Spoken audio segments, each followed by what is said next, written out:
Did you know that a simple act, fundamental to our daily lives, played a pivotal role in shaping the very essence of what it means to be human?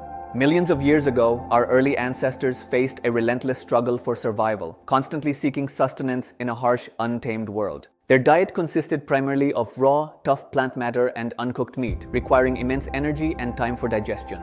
This constant effort meant less energy available for other crucial biological processes, including the development of a more complex brain. Then came a transformative discovery, the mastery of fire, an innovation that would forever alter the course of human evolution. Cooking food made it significantly easier to chew and digest, unlocking a wealth of nutrients previously inaccessible. This increased efficiency in nutrient absorption provided a crucial energy surplus, directly fueling the rapid growth of our ancestors' brains. Over millions of years, this dietary shift led to a remarkable increase in brain size, distinguishing us from our primate relatives. Furthermore, the reduced need for powerful chewing muscles and large teeth led to changes in our facial structure, resulting in the smaller jaws we possess today. This seemingly simple act of cooking was a profound evolutionary leap, enabling the development of our complex minds and unique physical traits. It reminds us how deeply intertwined our biology is with the innovations of our past. What other everyday habits do you think might have had an equally significant yet often overlooked impact on human evolution?